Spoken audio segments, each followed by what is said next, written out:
World athlete મહિલા power. આજે આપણે જોઈશું આંતરરાષ્ટ્રીય ખ્યાતિ મેળવનાર ટેબલ ટેનિસના ક્ષેત્રમાં મહત્વપૂર્ણ યોગદાન આપનાર મધુરિકા પાટકર. ભારતની એક પ્રસિદ્ધ ટેબલ ટેનિસ મધુરિકા પાટકર એક ઉત્સાહી અને પ્રતિભાશાળી ખેલાડી છે. તેમણે પોતાના ખેલથી ભારતનું નામ આંતરરાષ્ટ્રીય રોશન કર્યું છે. તેમનો જન્મ 10 એપ્રિલ 1987માં મહારાષ્ટ્રના થાણેમાં થયો હતો.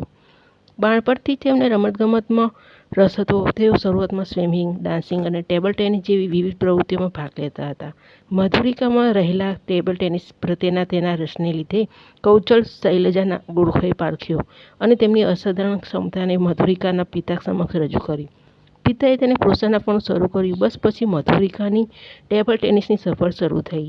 અભ્યાસમાં પણ તેમણે મુંબઈની PTVAની મુંડલ કોલેજ ઓફ કોમર્સમાંથી અભ્યાસ કર્યો. તેમની પ્રતિભા અને મહેનતના કારણે તેઓ ઝડપથી રાષ્ટ્રીય સ્તર સુધી પહોંચી ગયા. મધુરિકાએ પોતાની કારકિર્દીની શરૂઆત ખૂબ નાની ઉંમરે કરી હતી. શરૂઆતમાં તેમને ઘણી મુશ્કેલીઓનો સામનો કરવો પડ્યો, પરંતુ તેમના સંકલ્પ અને દ્રઢ મનોબળના કારણે તેઓએ હાર માની ન હતી. તેમને પ્રથમ મોટી સિદ્ધિ 2010ની કોમનવેલ્થ ગેમ્સમાં મળી, જ્યાં તેમણે ભારતીય ટીમ સાથે મળીને ચાંદીનું પદક જીત્યું. ત્યારબાદ 2018ની કોમનવેલ્થ ગેમ્સમાં તેમણે સોનાનું પદક મેળવી ભારત માટે ગૌરવ વધાર્યું. ટેબલ ટેનિસમાં મધુરિકા પાટકર તેમના ઝડપી પ્રતિભાવ, ચોક્કસ સ્ટ્રોક્સ અને દબાણ હેઠળ રમવાની ક્ષમતા માટે જાણીતા છે. તેમણે અનેક રાષ્ટ્રીય અને આંતરરાષ્ટ્રીય ટુર્નામેન્ટોમાં ભાગ લીધો છે અને અનેક ખિતાબો જીત્યા છે. તેઓ અનેક વખત નેશનલ ચેમ્પિયન પણ રહી ચૂક્યા છે.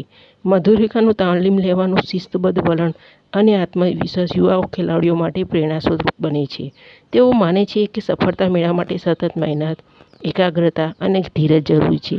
તેમના માટે રમત માત્ર સ્પર્ધા નથી, પરંતુ એક પ્રકારની જીવનશૈલી છે. તેમની સિદ્ધિઓને માન આપી સરકાર દ્વારા તેમને અનેક પુરસ્કારોથી સન્માનિત કરવામાં આવ્યા. મધુરિકા પાટકર ભારતની મહિલા ખેલાડીઓ માટે એક ઉત્તમ ઉદાહરણ છે, જેમણે સાબિત કર્યું છે જો ઈચ્છા અને મહેનત હોય તો કોઈ ક્ષેત્ર મુશ્કેલ નથી.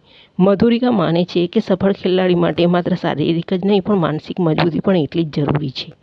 તેમણે ભૂતપૂર્વ રાષ્ટ્રીય ટેબલ ટેનિસ ખેલાડી ઓમકાર તોરગાલકર સાથે લગ્ન કર્યા છે. મધુરિકા તેમની સફળતાનું શ્રેય તેમના પતિ અને સાસરી પક્ષને આપે છે, જેમણે લગ્ન પછી પણ તેમને રમત પર ધ્યાન કેન્દ્રિત કરવા માટે સંપૂર્ણ ટેકો આપ્યો. મધુરિકા પાટકર હંમેશા ફિટનેસ પર ભાર મૂકે છે અને અન્ય લોકોને પણ ફિટ ઇન્ડિયા ફ્રીડમ રન જેવી રમત દ્વારા રમતગમત અને દોડવા માટે પ્રેરિત કરે છે. બીજું, તે દેશના યુવાનોને પ્રેરણા આપે છે કે સપનાઓને સાકાર કરવા માટે સતત પ્રયત્ન કરવો જોઈએ.